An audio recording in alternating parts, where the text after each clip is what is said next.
From New York to LA and to all the ships at sea.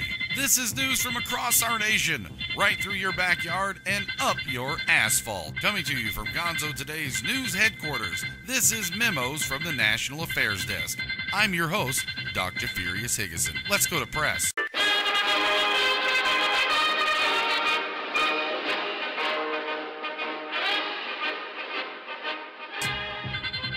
A Wisconsin police chief said an ordinance imposing fines on the parents of school bullies is based around the idea that it's the parents' job to raise the kids. So, it's time to hit them where it hurts, squarely in the bank account, which is oddly enough the direct route to many emotional cores. Wisconsin Police Chief Dan Alt, who wrote and proposed the ordinance that was passed by the town 2 weeks ago, said parents of children who police determined to have engaged in bullying behavior multiple times within a 90-day period can now be made to pay a fine of $124. That's court costs included over there. A similar bullying ordinance was passed in Monona, a city in Dane County, in May 2013.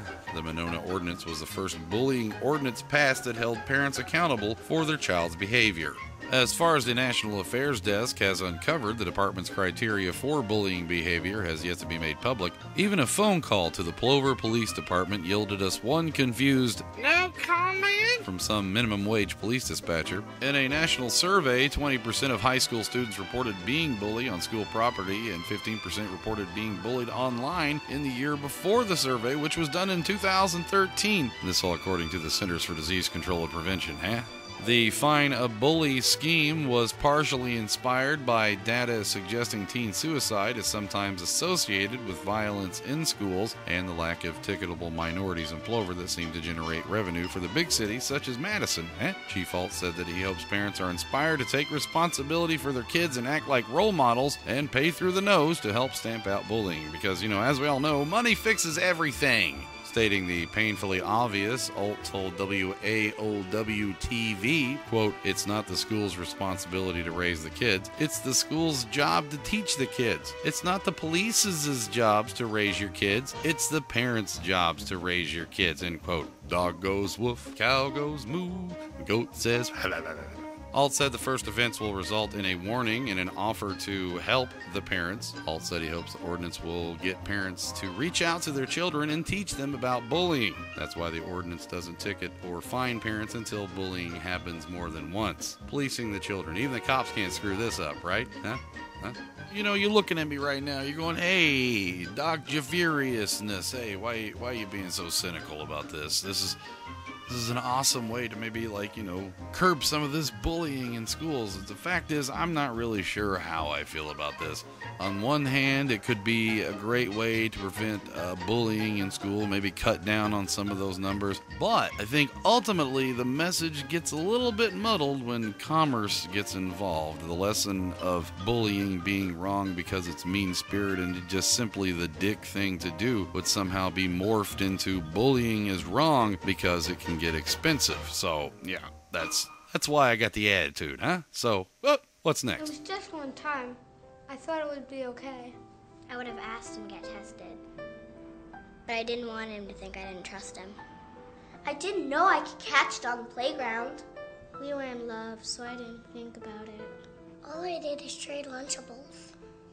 Every year, 2 million kids are infected with Cooties. Why didn't you tell me, baby? I thought Cooties was something that happened to other kids. Cooties! I just wanted to play tag. I never thought I'd be it.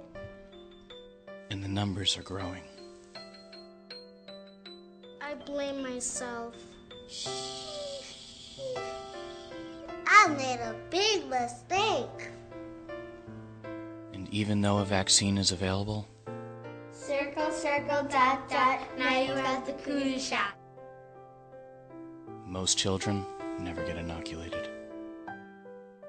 You may have Cooties and not even know it. I wish someone had told me. Speak to your kids about Cooties before Cooties speaks to them first. What do I do now?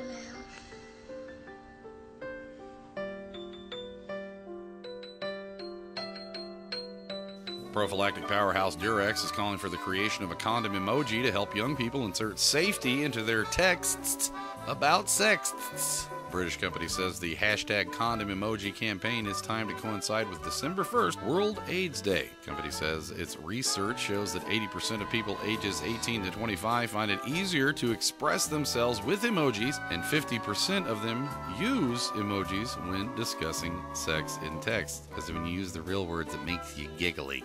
You get all giggly. But without batting an eye, somebody will totally send you a picture of their dick, unsolicited. Now we need emojis. Company said 84% of 18 to 25-year-olds surveyed said they are more comfortable talking about sex in emoji form. The survey found about a third of respondents said they do not care about safe sex, but about half of them said they don't expect HIV to affect them or anyone they know. It's the luck of the draw, people. Remember the late 80s? Karen Chisholm, a marketing director for Durex USA, said, quote, in light of this research, the Durex brand is asking 1 million people to use and share the hashtag condom emoji to represent their support of the creation of the world's first official safe sex emojis by the Unicode Consortium. She also said emojis of this sort will enable young people to overcome embarrassment around the discussion of safe sex, encourage conversation, and raise awareness of the importance of using condoms and protecting against sexually transmitted infections, including HIV and the AIDS. I always thought words were integral during a conversation. I mean, when was the last time you sat and just drew little pictures and passed them back and forth? I think in 3rd grade. I'm not sure. I did a lot of weird things in college that I really can't atone for or really remember completely. What were we doing? Oh yeah. The company said it plans to officially submit a safe sex condom emoji to the Unicode Consortium, which is responsible for choosing official emoji characters on World AIDS Day. I like the name of that Unicode Consortium. Sounds kind of like the organization of some evil villain in a James Bond movie. Oh, yeah, the Consortium. Chisholm also told the website Bustle that while many may feel uncomfortable having honest conversations about safe sex, an official condom emoji is a simple step towards empowering young people to ignite the conversation around safe sex, better protection, and overall sexual well-being. Next thing you know, we'll have Pixar involved.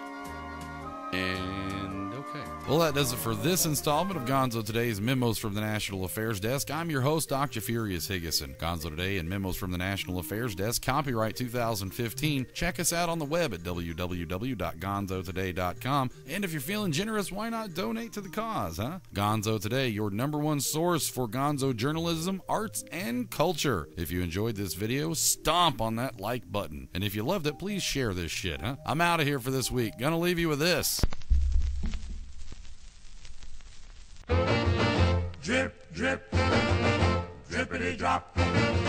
Drip, drip, drippity drop. Well, the roof is leaking and the rain's falling on my head. Drip, drip, drippity drop. Well, the roof is leaking and the rain's falling on my head. Drip, drip, drippity drop. I cried so hard, teardrops on my bed. Drip, drip, drippity drop. Well, she packed up her clothes and she moved out on the midnight train. Drip, drip, drippity drop. Well, she packed up her clothes and she moved out on the midnight train. Drip, drip, drippity drop. You know this empty room is driving me insane. Flip, flippity flop. Well, I'm sitting here drinking, thinking what I'm gonna do. Sip, sip, sippity sop. Well, I'm sitting here drinking, thinking what I'm gonna do. Sip, sip, sippity sop. You know